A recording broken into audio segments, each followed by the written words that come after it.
بسم اللہ الرحمن الرحیم۔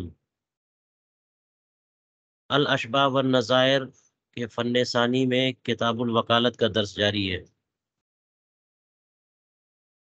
اور آج بھی کچھ مزید ضوابط۔ تو پہلا ضابطہ دیکھیے، فرما رہے ہیں کہ الوکیل یقبل قولہ بیمینہ فیما یدعی۔ وکیل جو دعویٰ کرے اس کی بات اس کی قسم کے ساتھ مان لیں گے۔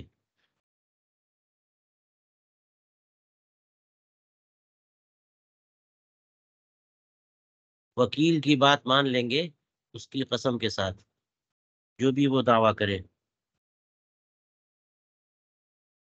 جب اس طرح کی بات بولتے ہیں کہ فلاں کی بات مان لیں گے قسم کے ساتھ، اس کا مطلب اسے منکر کے درجے میں رکھ رہے ہیں، اسے مدعی کے درجے میں نہیں،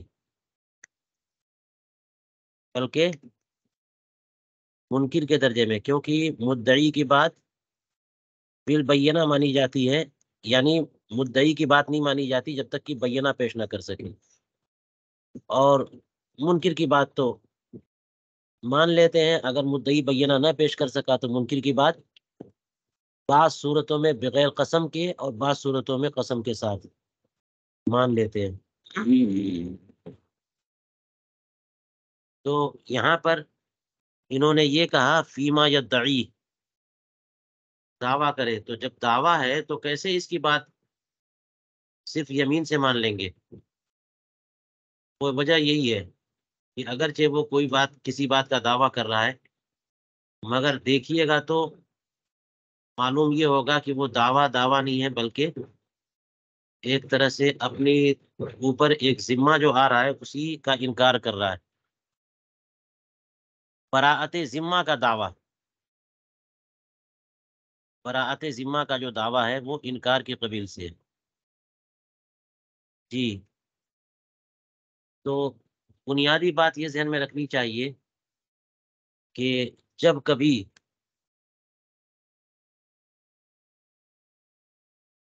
وکیل کوئی ایسی بات کرے جس میں ایجاب الضمان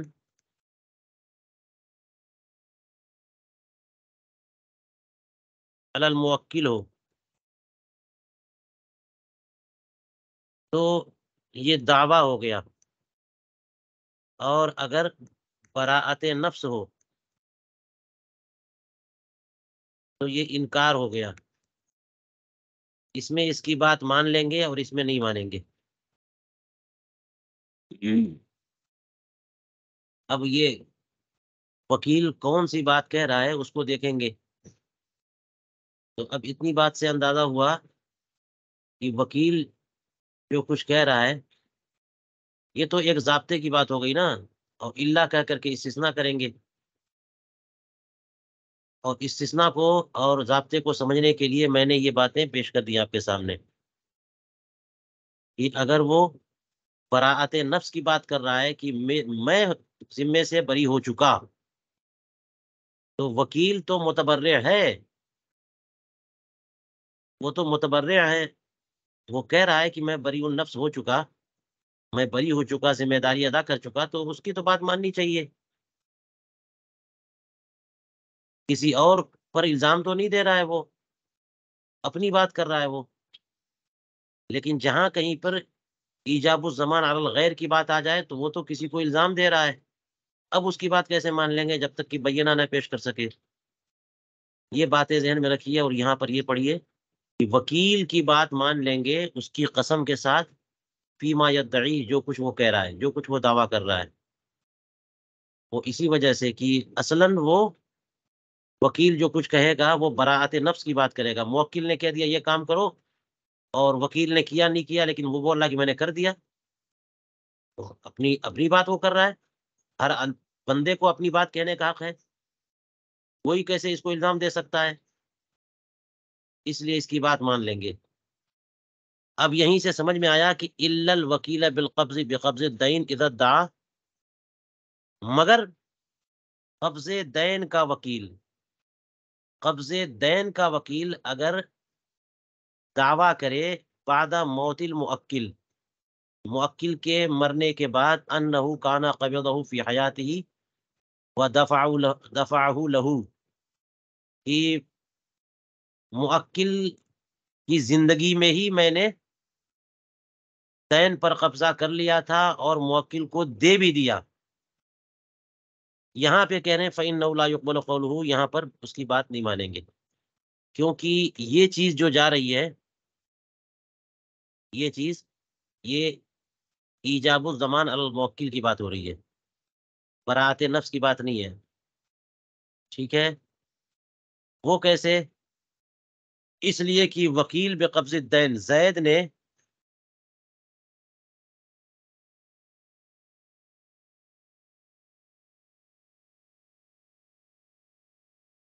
بکر کو وکیل بنایا کہ میرے فلاں کے ذمے میرا قرض ہے، جاؤ اصول کو اصول کے لاؤ. تو وکیل گیا، بکر گیا اور وہ قبضہ دین لے کے آیا، دے دیا، کام ختم ہو گیا، برات ذمہ ہو گیا. برات ذمہ ہو چکی تو اب یہ تو بات ہو گئی. لیکن جب موکل مر چکا، اب وارثین اس سے پوچھیں کہ قبض دین کا وکیل بنایا تھا تم کو ہمارے والد صاحب نے، لاؤ پیسے لاؤ، پیسے لاؤ چلو، کیونکہ وارثین کا حق متعلق ہو گیا. اب یہ بول رہا ہے کہ میں نے تو موکل یعنی تمہارے والد کی زندگی میں ہی دین پر قبضہ کر لیا تھا اور ان کو دے بھی دیا. تو یہ صرف براءت نفس کی بات نہیں ہے، بلکہ ایجاب الزمان علی الموکل کی بات ہو گئی کہ سب ذمہ دار تمہارے والد صاحب ہیں. اور وجہ یہ کہ موکل کی موت سے، موکل کی موت سے وکالت ختم.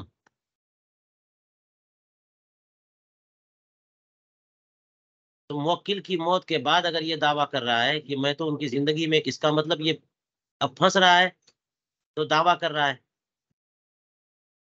کہ میں نے ان کی زندگی میں، یعنی اگر ابھی وکالت کے طور پر قبض دین کی بات آئے تو وکالت ختم ہو گئی.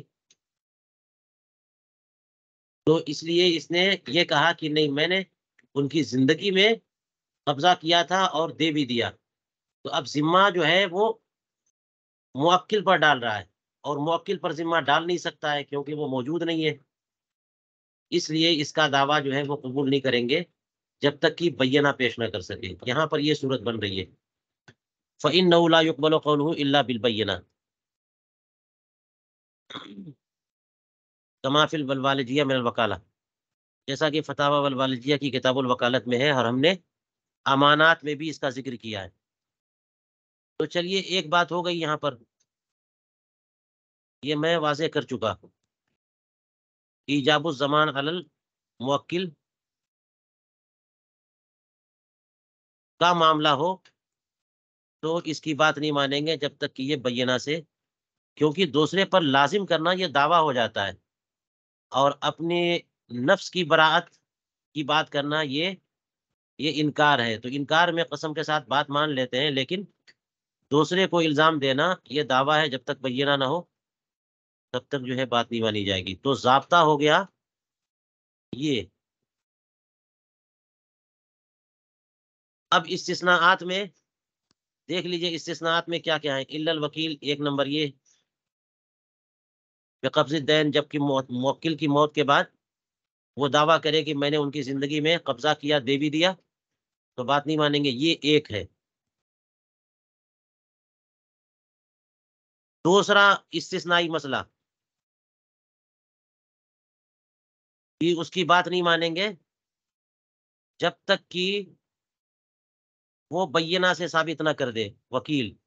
کہتے ہیں وفیما اذا ادعا بعد موت الموکل، موکل کی موت کے بعد جب وہ دعویٰ کرے کہ انہ اشتری لنفسہ وکان ثمن منقودا، کہ اس نے اپنے آپ کے لیے وہ چیز خریدی تھی اور ثمن تو نقد دے چکے تھے.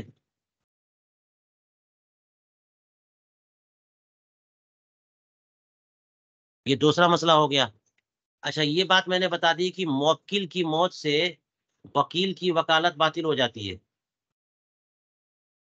تو ان لوگوں نے دعویٰ کیا، یعنی موکل کی موت کے بعد موکل کے ورثاء نے،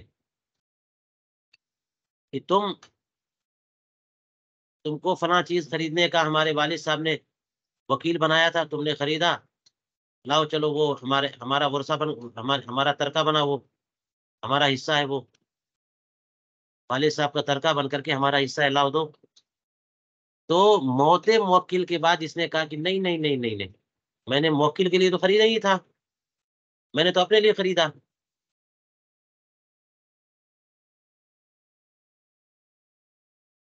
اور سمن جو ہے پوری کی پوری قیمت وہ نقد دے چکا تھا، سمن ذمے میں باقی ہے نہیں.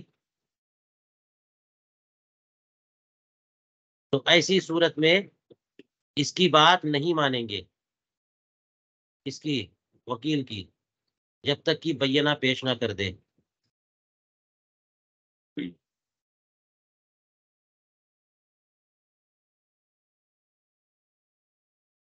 اس لیے کہ یہاں پر براعت نفس کا کوئی مسئلہ ہی نہیں ہے. یہاں پر ایک طرح سے دعویٰ ہو گیا کہ وہ چیز میری ہے. موکل نے وکیل کو کہا کہ فلاں چیز خرید کے لاؤ. اب خریدا نہیں خریدا، اس کے موکل کے مرنے کے بعد وارثین نے کہا کہ والد موکل نے یہ کہا تھا کہ فلاں چیز خرید کے لاؤ، تم لائے، لاؤ دو. تو وکیل کہہ رہا نہیں نہیں، میں نے وہ اپنے لیے خریدا. تو دعویٰ ہو گیا کہ فلاں چیز میری ہے، تم لوگ کی نہیں ہے.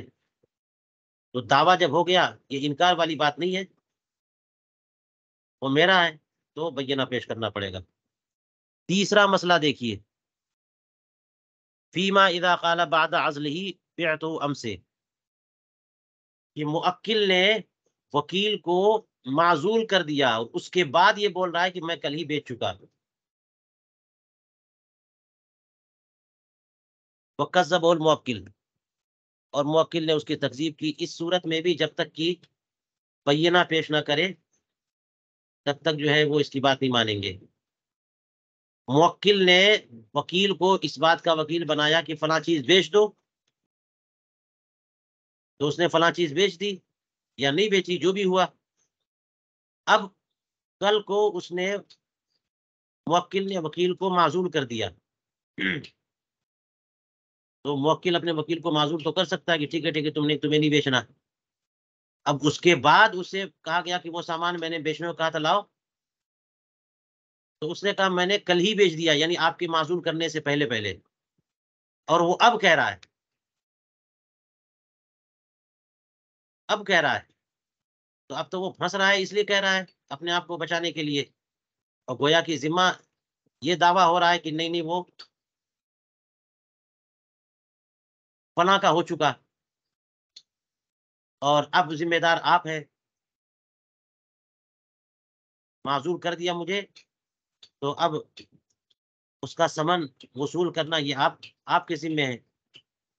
تو ایسی صورت میں اس کی بات نہیں مانیں گے. وجہ یہاں پر یہ بتائی الحموی وغیرہ میں کہ ہر وہ چیز جس کا انشاء اب نہ کر سکے،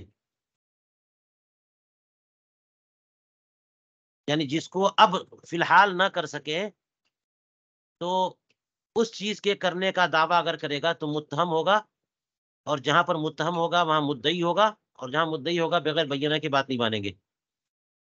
جب یہ کہہ چکا کہ میں نے تمہیں معزول کر دیا، تو اب وہ بیچ نہیں سکتا، اور جب بیچ نہیں سکتا تو اب یہ بول رہا ہے کہ میں نے کل ہی بیچ دیا. اب تو بیچ نہیں سکتا، اب یہ بیچ نہیں سکتا، بول رہا کل ہی بیچ دیا میں نے. تو یہ تہمت کا مقام ہے، موضع تہمت میں ہے یہ، کہ پھنس رہا ہے تو بولا کہ میں نے کل ہی بیچ دیا. اور جب بھی بندہ موضع تہمت میں ہو، اور کب ہوتا ہے موضع تہمت میں، کہ ایسے کام کا دعویٰ کرے جو اب نہ کر سکے، ایسے کام کا دعویٰ کرے جو ابھی بھی کر سکتا ہو، تو موضع تہمت میں نہیں ہے. اور اگر ایسے کام کا دعویٰ کر رہا ہے جو اب نہ کر سکے، تو موضع تہمت میں ہے. اور جب موضع تہمت میں ہے تو وہ بات کر کے مدعی بنے گا، منکر نہیں بنے گا. تو بینہ چاہیے. تو جب موکل نے کہا کہ میں نے تمہیں آج معزول کر دیا، اس نے کہا میں نے کل ہی بیچ دیا، اور موکل تکذیب کر رہا کہ نہیں نہیں،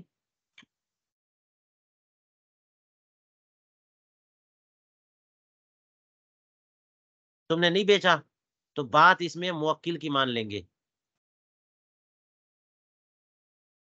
یعنی وکیل کی بات نہیں مانیں گے جب تک کہ بینہ پیش نہ کرے. تو یہ تیسرا مسئلہ ہو گیا. اور چلیے، وفیما اذا قال بعد موت المؤکل بعت من فلان ب1000 درہم وقبضتها وهلكت وكذبته الورثہ فی البیع. تیسرا مسئلہ دیکھیے، اس میں بھی وکیل جو ہے مدعی بن رہا ہے، منکر نہیں بن رہا ہے، بغیر بینہ کے اس کی بات نہیں مانیں گے. یہ چوتھا مسئلہ ہو گیا.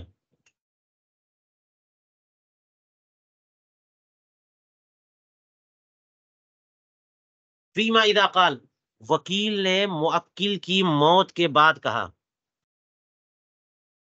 موکل کی موت کے بعد کہا کہ میں نے اسے فلاں سے بیچ دیا 1000 درہم میں، اور 1000 درہم پر قبضہ بھی کر چکا تھا میں، اور وہ 1000 درہم ہلاک ہو گئے.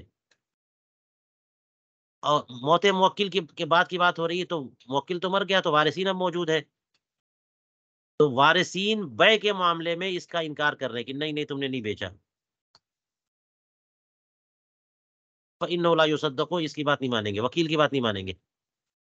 یہ چوتھی مثال ہو گئی. اس لیے کہ موکل کی موت کے بعد وکالت ختم. تو اب جس چیز کا موکل نے وکیل کو بیچنے کا وکیل بنایا تھا، اگر نہیں بیچا تو وہ ترکہ بن گیا، وہ چیز ترکہ بن گئی، اور وارثین کے پاس وہ چیز آئے گی. تو وارثین نے کہا کہ تم وہ سامان لاؤ جو ہمارے والد نے تم کو بیچنے کے لیے وکیل بنایا تھا. اب یہ کہہ رہا ہے کہ میں تو 1000 میں بیچ بھی چکا، بیچ دیا تھا میں نے، اور سمن پہ قبضہ بھی کیا تھا، اور سمن ہلاک ہو گئی. اور جب سمن ہلاک ہونے کی بات کرے گا تو یہ وکیل جو ہوتا ہے وہ تو امین ہوتا ہے، اور امین ضامن نہیں ہوتا. اور جب ضامن نہیں ہوتا تو وہ 1000 دینے کی بات بھی بیکار ہو گئی، کیونکہ وہ ضائع ہو گیا امانت کے طور پہ، تو میرے ذمہ نہیں ہے کچھ بھی، نہ مبی دینا نہ سمن دینا، کچھ بھی نہیں. وارثین جھٹلا رہے ہیں کہ نہیں نہیں تم نے نہیں بیچا. تو ایسی صورت میں جبکہ وکیل کہہ رہا ہے کہ میں نے بیچ دیا، اس کی بات نہیں مانیں گے، کیونکہ یہاں پر یہ موکل پر ذمہ دے رہا ہے کہ موکل نے کہا تھا وہی ذمہ دار ہے. اور یہاں ایک بات کہی، اذا کان المبیع قائما بعینہ، جب مبیع ابھی بھی موجود ہو، یعنی کسی کو بیچ دیا، یہ کہہ رہا کسی کو بیچ دیا اور وہ مبیع ابھی موجود ہے بعینہ، اس کو ہلاک نہیں کیا، یعنی ختم نہیں، کھانے کی چیز کھایا بھی نہیں، وہ چیز موجود ہے، تو اسی کی واپسی کی بات کر رہے ہیں لوگ. تو ایسی صورت میں یہ وکیل جو ہے مدعی بنے گا، اور بغیر بینہ کے اس کی بات نہیں مانیں گے، برخلاف اس کے کہ مبیع قائم نہ ہو، قائم نہ ہو بلکہ مستحلق ہو جائے. مبیع مستحلق ہو جائے، جب مستحلق ہو جائے تو وہ چیز تو ہے ہی نہیں. تو اب یہاں پر اس کی بات مان لیں گے، کیونکہ یہاں پر ایجاب زمان علی الغیر کی بات نہیں ہے، بلکہ براءت ذمہ کی بات ہے، وہ چیز تو ختم ہو گئی. تو اب اس کے دعویٰ کرنے کا مطلب کیا ہے؟ وارثین جو کہہ رہے ہیں، جس چیز کی بات کر رہے ہیں کہ ہمارے والد صاحب نے کہا تھا تم کو بیچنے کو، تم نے بیچ دیا، یا نہیں بیچا، نہیں بیچا تو لاؤ. تو یہ کہہ رہا بیچ چکا میں، وہ چیز گئی کہیں ہے، وہ ہلاک ہو گئی. تو اب بھی مطالبہ کرنے کا مطلب یہ کہ ضامن بنانا ہے. وارثین جو مطالبہ کر رہے ہیں کہ وہ چیز تم نہیں بیچی تو تم ضامن ہو، کیونکہ وہ مستحلق ہو چکی، تو ضامن بنانا ہے. اور یہ جب وہ لوگ اسے ضامن بنانا چاہتے ہیں تو یہ برات ذمہ کی بات کر رہا ہے، اس کی بات مان لیں گے. چلیے، الکل من الوالجیہ من الفصل الرابع چلو ٹھیک ہے بس. فی اختلاف الوکیل مع الموکل، یہ جو چاروں استثنائی فروع بتائے، یہ سب کے سب فتاوی والوالجیہ کی فصل رابع سے، جو فصل رابع کس بارے میں ہے؟ وکیل اور موکل کے اختلاف کے بارے میں. چلیے یہ بات مکمل ہو گئی.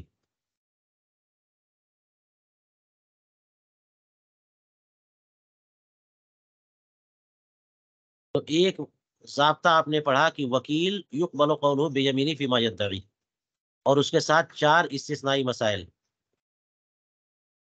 لیکن انہی مستثنا مسائل میں جو پہلا مسئلہ تھا وہ کیا تھا کہ وکیل بقبض الدین دعویٰ کرے کہ میں نے موکل کی زندگی میں ہی قبضہ کر کے دے دیا تھا، اس کی بات نہیں مانیں گے. اس کے بارے میں کہہ رہے ہیں کہ وفی جامع الفصولین، جامع الفصولین میں ایسے ہی ہے جیسا کہ ہم نے نہیں کما ذکرنا ہو فی الاولی، جو پہلے مسئلے میں ہم نے ذکر کیا تھا اس میں یوں ہے قال فلو قال كنت قبضت فی حیات المؤکل ودفعت الیہ لم یصدق.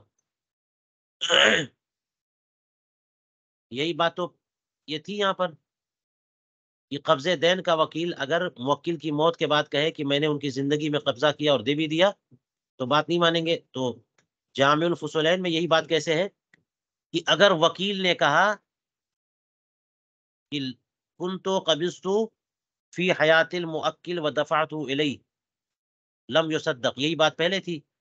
لیکن جامع الفصولین میں ایک قید بھی لگائی ہے، فرمایا اذ اخبر عما لا یملک انشاءہ، یہ ایک توجیہ اور علت ہو گئی. کیوں اس کی بات نہیں مانیں گے؟ اس لیے کہ اس نے وکیل نے ایسی بات کی خبر دی ہے جو اب وہ کر نہیں سکتا. لا یملک انشاءہ، وکیل موکل تو مر چکا، وکالت ختم ہو گئی، اب کچھ وہ کر ہی نہیں سکتا کام. تو جو کام اب نہیں کر سکتا اس کے کرنے کی خبر دے رہا ہے کہ میں نے اس سے پہلے ہی کر دیا. تو جب وہ کام کرنے کا مالک اور مختار نہیں ہے اور وہ دعویٰ کر رہا ہے تو موضع تہمت میں ہوا وکانا متہمن. اس وجہ سے یہ مدعی ہو گیا اور اس کی بات نہیں مانیں گے. اور جامع الفصولین میں اس مسئلے کو بتاتے ہوئے یہ بحث بھی فرمائی، کہتے ہیں وقت بحث بأنه ينبغي ان يكون الوکیل بقبض الودیعۃ كذلك، کہ وکیل بقبض الودیعت بھی ایسا ہی ہو. کیا مطلب ایسا ہی ہو؟ کذالک کا مطلب اے کل وکیل بقبض الدین، جو وکیل بقبض الدین ہے وہ تو مدعی کے درجے میں ہوا بغیر بینہ کہ اس کی بات نہیں مانیں گے. اسی طرح سے وکیل بقبض العین بھی ایسا ہی ہو. یہ بقبض العین میں بول رہا ہوں، ودیت ہے نا، ودیت عین ہوتی ہے. تو انہوں نے بحث کی ہے کہ ایسا ہی حکم ہونا چاہیے وکیل بقبض الودیت کے ساتھ بھی. تو یہ تو کہہ دیا انہوں نے ولم یتنبہ، اور توجہ نہ ہوئی ان کی بما فرق به الوالجی بینہما، اس بات کی طرف توجہ نہ ہوئی جو علامہ والوالجی نے دونوں میں فرق کیا ہے، وکیل بقبض الدین وکیل بقبض العین میں، جس کو بقبض الدین اور بقبض الودیت کہہ لیجیے. یہ دونوں کا حکم ایک نہیں ہو سکتا. کیسے فرق کیا علامہ والوالجی نے کہ وکیل بقبض الدین یرید ایجاب الضمان علی المیت، کہ وکیل بقبض الدین چاہتا ہے کہ میت پر ضمان لازم کرے، اس لیے یہ مدعی ہو گیا، جبکہ کوئی دوسرے کو الزام نہیں دے سکتا جب تک کہ بینہ پیش نہ کر سکے. اسی دیون و تقضیٰ بامثالہا، کیونکہ دیون تو اپنے امثال سے ادا کیے جاتے ہیں، قیمت سے ادا نہیں کیے جاتے. برخلاف وکیل بقبض العین کے، کیونکہ یہاں پر ایجاب الضمان علی الغیر نہیں ہے، بلکہ کہتے فإنه يريد نفی الضمان عن النفس ہی، وہ چاہتا ہے کہ ضمان کی اپنے اوپر سے ضمان کی نفی کر دے کہ میں ضامن نہیں ہوں، کیونکہ یہاں پر قبض عین کا وکیل ہے اور عین گیا تو سب کچھ گیا، تو میں کیسے ضامن ہو گیا؟ ودیت میں کے معاملے میں تو یہ ہے کہ میں تو امین ہوں، اگر وہ چیز ضائع ہو گئی تو میں ذمہ دار نہیں ہوں. تو یہ فرق ہو گیا. قبض دین کا وکیل اگر کہتا ہے میں نے دے دیا تو ایجاب ضمان علی المیت کرتا ہے وہ الغیر، اور قبض عین کا وکیل اگر کہتا ہے میں نے قبضہ کیا دے دیا تو وہ نفی زمان عن النفس کرتا ہے وہ، اس لیے اس کی بات یہاں پر مان لیں گے، وہاں پر نہیں مانیں گے۔ چلیے بات ہو گئی۔ وَكَتَبْنَا فِي شَرْحِ الْكَنْزِ فِي بَابِ التَّوْكِيلِ بِالْخُصُومَةِ وَالْقَبْضِ، کہتے ہیں کنز الدقائق کی شرح میں ہم نے ایک مسئلہ لکھا کہ لا، اچھا کہاں لکھا؟ اس باب میں، توکیل بالخصومت اور توکیل بالقبض میں۔ کیا مسئلہ؟ لا يقبل قولها، لا يقبل فيها قول الوکیل بالقبض، وہ مسئلہ کہ جس میں ہے کہ وکیل بالقبض کی بات نہیں مانیں گے اگر وکیل بالقبض بولے کہ میں قبضہ کر چکا تھا، یہ مسئلہ ہم نے لکھا۔ تو اگر وہ کہے کہ میں نے قبضہ کر لیا، اس کی بات نہیں مانیں گے۔ اور واقعات حسامیہ میں ہے کہ الوکیل بقبض القرض اذا قال قبضته وصدقه المقرض وكذب الموکل، تو کہتے ہیں موکل کی بات مانیں گے، یعنی موکل نے کہا کہ قرض لے کے آ جاؤ، فلاں سے میں نے بات کر لی ہے، تم جاؤ قرض لے کے آ جاؤ، قرض پر قبضے کا وکیل بنایا۔ اب وکیل بولتا ہے کہ میں نے تو وہ قرض پر قبضہ کر لیا تھا اور لا کے آپ کو دے بھی دیا۔ مقرض اس کی تصدیق بھی کر رہا ہے جو قرض دینے والا ہے، لیکن موکل جس نے بھیجا تھا قرضے پر جو ہے وہ قبضہ کرنے کے لیے، وہ نہیں مان رہا ہے، کذب ہو، وہ وکیل کی تکذیب کر رہا ہے کہ نہیں نہیں تم نے قبضہ نہیں کیا یا تم نے نہیں دیا۔ یہاں بات وکیل کی نہیں مانیں گے، بات موکل کی مانیں گے۔ فالقول للموکل کہا نا انہوں نے، اے للوکیل، وکیل کی بات نہیں مانیں گے۔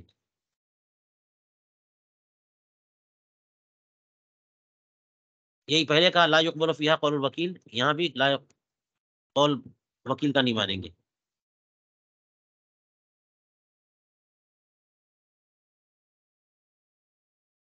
اور اس میں بات جیسے کہ علامہ حموی اور علامہ بیری زادہ وغیرہ نے یہ اشارہ کیا کہ قبض قرض کا وکیل بنانا درست نہیں ہے، تو وکالت ہوئی نہیں۔ اب یہ کہتا ہے کہ میں نے قبضہ کر لیا تھا تو یہ مدعی ہو گیا اور اس کو بینہ پیش کرنا پڑے گا۔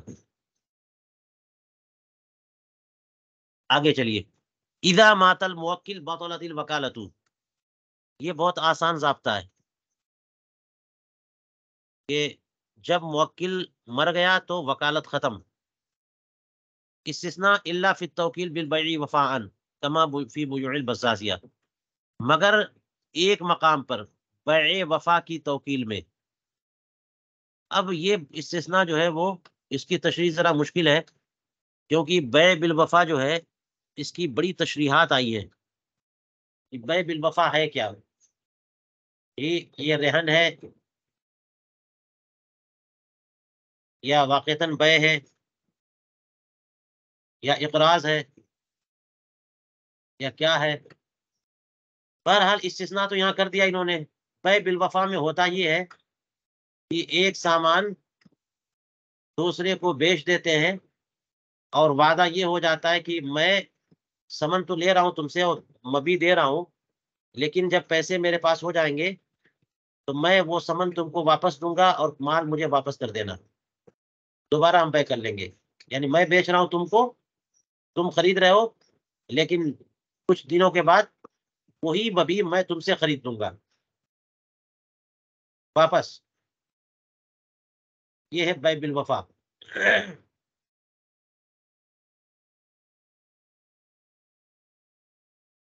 جی، اور اس میں یہ ہوتا ہے کہ کسی کو اگر کوئی چیز رہن کے طور پر دیں، یعنی قرض کے طور پر پیسہ لینا تھا اور سامان رہن کے طور پہ رکھنا تھا، تو اس میں یہ ہوتا ہے کہ رہن مال مرہون سے فائدہ اٹھا نہیں سکتے، تو مال مرہون سے فائدہ اٹھانے کی لوگوں نے یہ صورت نکالی بیع بالوفا کرنا، کیوں رہن رکھنا اور کیوں قرض لینا، چلو ہم خرید و فروخت کر لیتے ہیں، سامان تم خرید لو اور تمہارے لیے وہ چیز تم مالک ہو جاؤ گے، اس سے فائدہ اٹھانا، مجھے پیسے دے دو، اور جب میں کما لوں گا، اس پیسے کی ضرورت ہے، پیسہ جب ہو جائے گا میرے پاس مزید تو میں وہ پیسے تم کو دوں گا، پھر وہ سامان مجھے بیچ دینا۔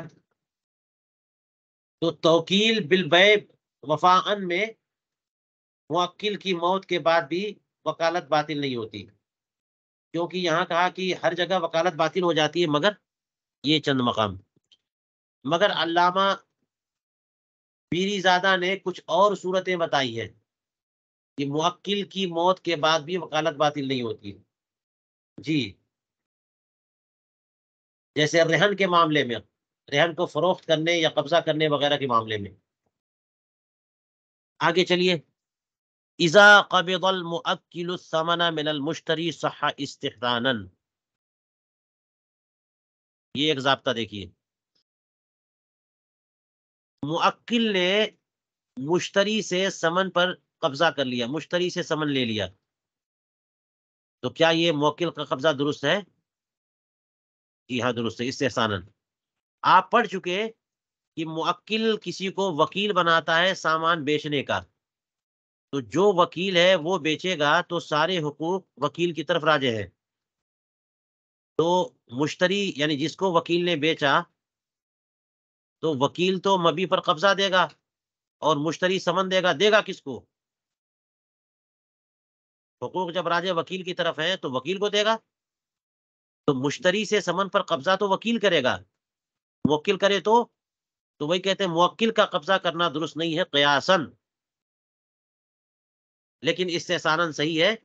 استحساناً صحیح ہونے کا مطلب یہ ہوا کہ اب جو ہے وکیل بھی بری ذمہ ہو جائے گا، لہٰذا موکل وکیل سے مطالبہ نہیں کر سکتا کہ جس سامان کو بیچنے کو میں نے کہا تھا تم نے بیچ تو دیا اور لاؤ پیسے لاؤ، کیونکہ مشتری نے پیسے ڈائریکٹ موکل کو دے دیا، وکیل کو نہیں دیا، موکل نے قبضہ کر لیا، کام ہو گیا، لیکن یہ استحساناً ہے، یہ ایک ضابطہ ہو گیا۔ استثناء دیکھیے، الا فی الصرف، مگر بیع صرف میں اگر موکل قبضہ کرے گا تو یہ درست نہیں ہے، استحساناً بھی ہو سکتا ہے۔ بیع صرف میں موکل کا قبضہ درست نہ ہو، اس کی وجہ یہ ہو کہ بیع صرف میں عوضین پر قبضہ مجلس میں ہونا چاہیے، تفرق ابدان سے پہلے بدلین پر قبضہ ہو جانا چاہیے بیع صرف میں، ورنہ یہ ربا ہے اور ربا نسیہ ہو جائے گا۔ یہ بات تو معلوم ہوگی، بیع صرف میں سونا ایک طرف دوسری طرف بھی سونا یا دونوں طرف چاندی، تو بیع صرف جو سمن کی بیع سمن سے ہوتی ہے وہاں مجلس بدلنے سے پہلے یعنی مجلس میں ہی قبضہ عوضین پر قبضہ ہو جانا چاہیے۔ تو موکل نے جب وکیل کو بیچنے کا وکیل بنایا اور وکیل نے بیچا تو وکیل وہاں پر ہے، وکیل ہی قبضہ کرے گا۔ موکل قبضہ کر رہا ہے کیا مطلب؟ اس کا مطلب یہ ہے کہ موکل بعد میں قبضہ کر رہا ہے، کیونکہ موکل بھی وہاں موجود ہے، وکیل بھی موجود ہے، تو کس کام کی وکالت ہے یہ؟ موکل خود بیچ دے، تو موکل کا قبضے کا مطلب یہ ہوا کہ مجلس بدلنے کے بعد، تو اب مجلس بدلنے کے بعد قبضہ کرتا رہے، اس کا کیا اعتبار؟ کما فی منیت المفتی۔ آگے چلیے، الوکیل اذا اجاز فعل الفضولی او وکل بلا اذن و تعمیم وحضرہ فانہ ينفذ علی الموکل۔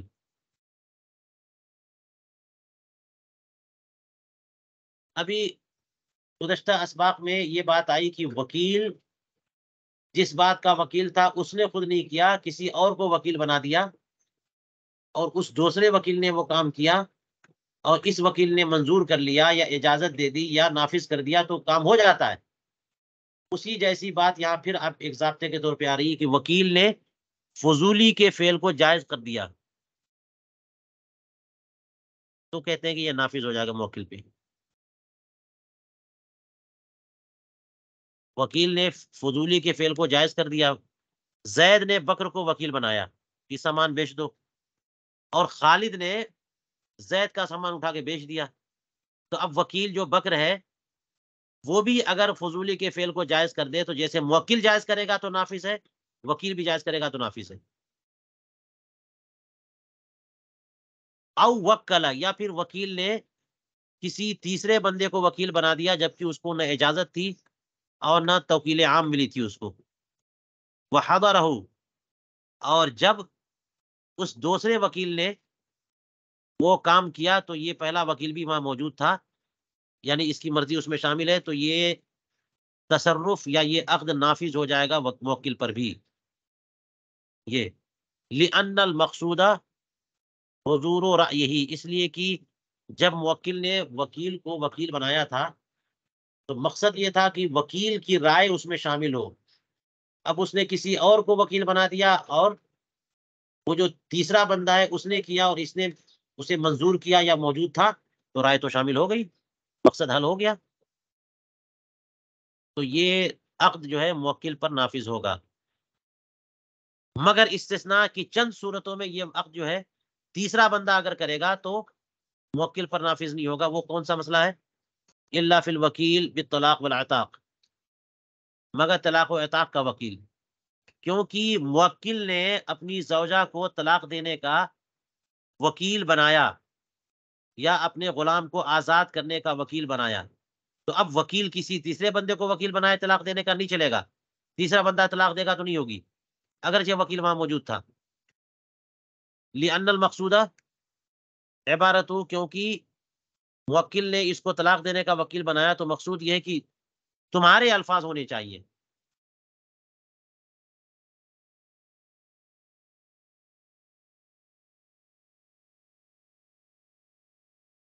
کسی اور کے نہیں، تم اپنے الفاظ سے طلاق دو گے. والخلا والکتابۃ کالبیع، اور خلا اور کتابت جو ہے وہ بیع کی طرح ہے. یعنی اوپر جو کہا تھا کہ وکیل کسی اور کو وکیل بنائے اور تیسرا بندہ وہ کام کر دے جبکہ پہلا وکیل وہاں موجود ہو تو نافذ ہو جائے گا. یعنی تمام وکالات میں استثناء طلاق و عتاق کا ہے، تو یہ خلا اور بیع جو ہے نا یہ چلے گئے اوپر. اس میں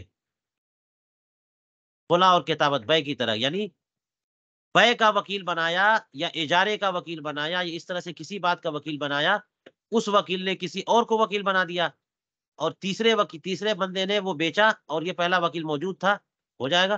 تو خلا اور کتابت بھی اسی کی طرح ہے، یعنی یہ بھی ہو جائیں گے. استثناء صرف طلاق و عتاق کا ہے بس.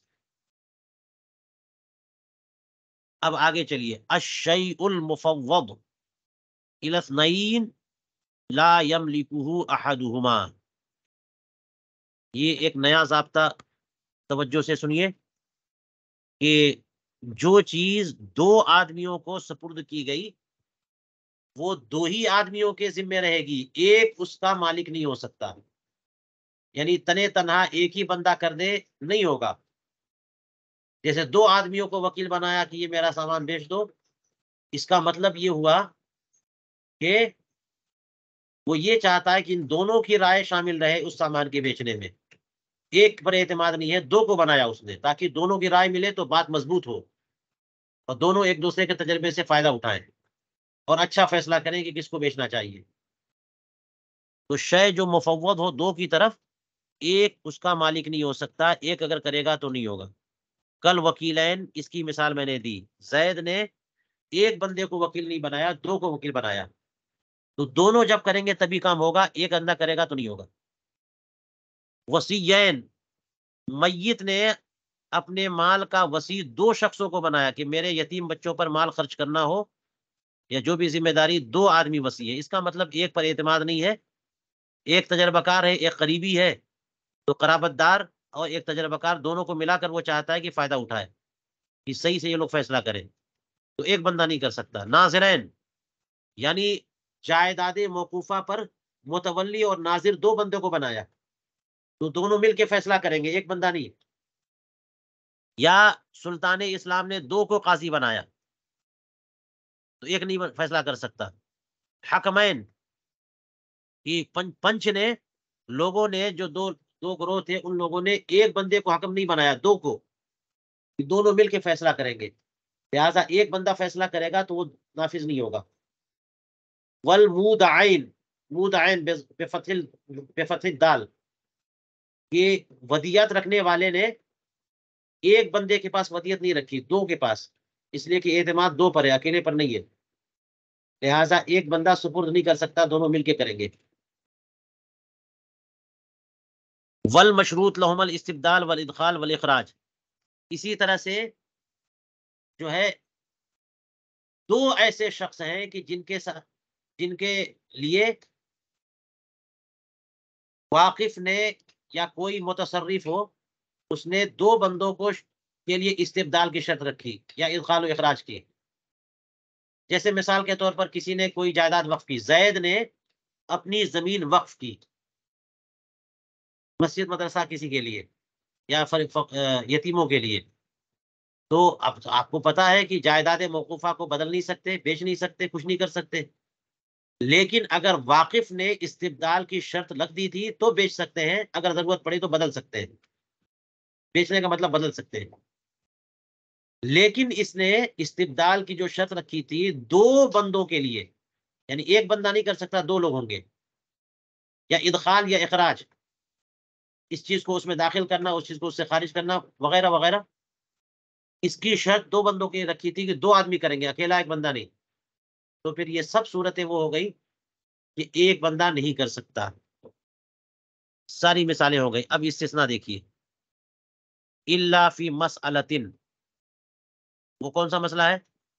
اذا شرط الواقف النظر له او الاستبدال مع فلان، کی وقف کرنے والا بندہ وہ تولیت اپنے لیے رکھے یا استبدال اپنے لیے رکھے ایک بندے کو ملا کر.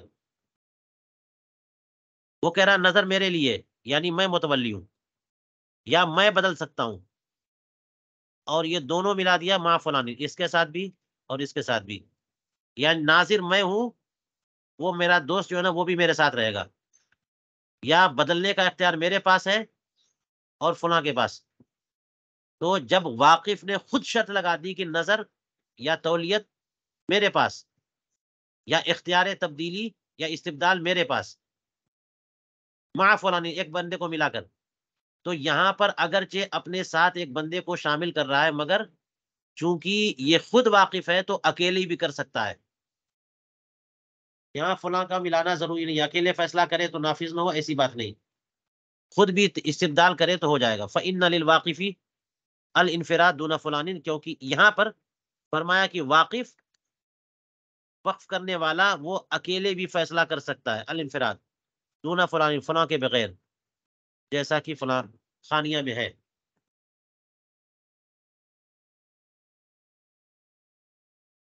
چلیے بات ہو گئی. اب دیکھیے کہتے ہیں الوکیل لا یکون وکیلا قبل علم بالوکالتی. ایک اور ضابطہ، وکیل علم بالوکالت سے پہلے وکیل نہیں بن سکتا. جب پتہ ہی نہیں ہے اس کو کہ میں وکیل ہوں، اب اگر تصرف کرے گا تو وہ ذمہ دار خود ہوگا یا فضولی ہوگا. تو موکل نے اس کو وکیل تو بنا دیا، لیکن ابھی خبر نہیں پہنچی، تو جب تک اسے خبر نہیں پہنچی تب تک وہ وکیل نہیں ہوگا. الا، اب استثناء دیکھیے، مگر کچھ مسئلے ہیں. کون سا مسئلہ؟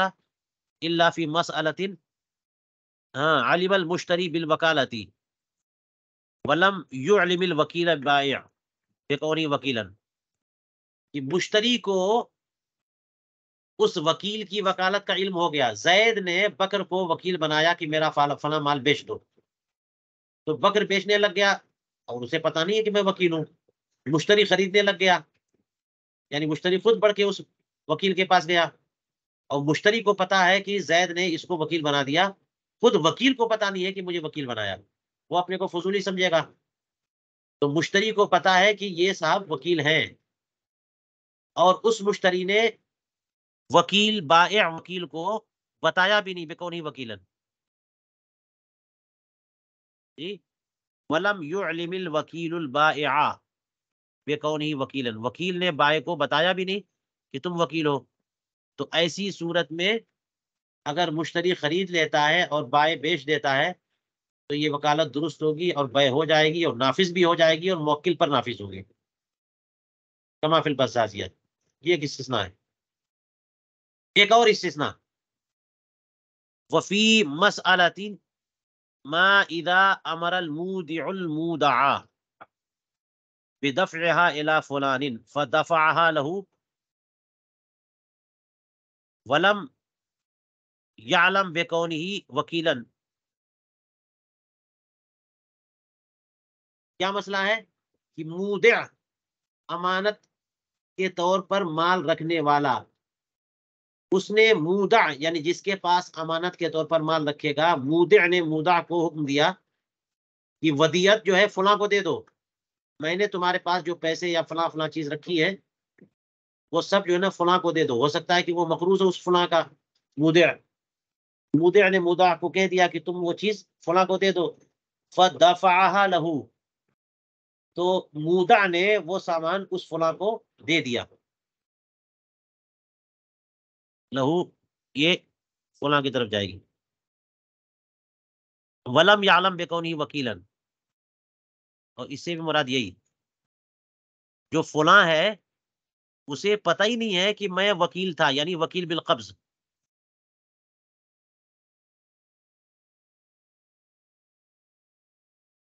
زید نے فلاں کو وکیل بالقبض بنایا کہ مودع کوئی سامان تمہیں دے تو تم لے لینا، لیکن اسے پتہ نہیں، ابھی بتایا نہیں، اور مودع کو کہہ دیا، اب مودع کو پتا ہے یا پتہ نہیں، جو بھی صورت ہو، مودع کو کہہ دیا یہ مال جو ہے فلاں کو دے دو وکیل بالقبض کو، اور اس وکیل بالقبض کو پتہ نہیں ہے کہ وہ وکیل بالقبض ہے، تو جیسے ہی قبضہ کرے گا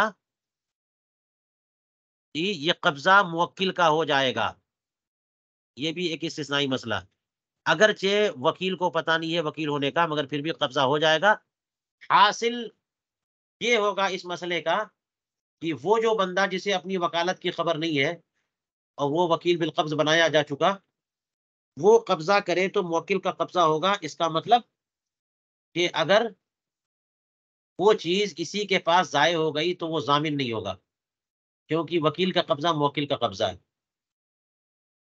یہ مسئلہ خانیہ میں، دو مسئلے ہو گئے جو اس سے مستثنا ہے، اس سے کہ جب تک وکیل کو پتہ نہ ہو تب تک وہ وکیل نہیں بنے گا، بخلاف ما، اب بخلاف جب کہیں گے تو یہ تو خلاف ہو گیا الا مستثنا کے نا، تو پھر یہ فرع ہو گئی، فرع ہو گئی، یہ مسئلہ فرع ہو جائے گا ضابطے کا،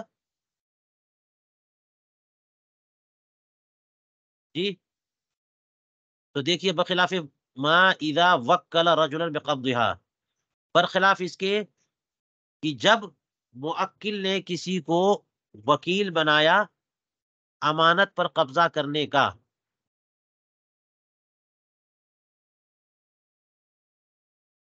اور نہ مودع جانتا ہے اور نہ وکیل جانتا ہے وکالت کو،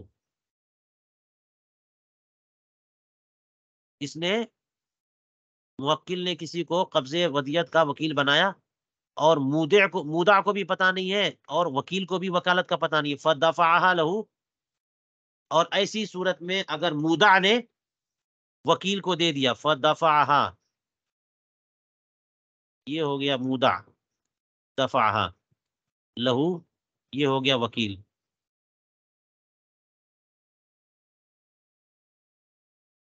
تو مودع نے اگر وکیل کو وہ ودیت دے دی، یہاں پر دینا نہیں ہوگا، یہاں پر وہی بات ہوگی پہلی والی صورت، یہ والی صورت،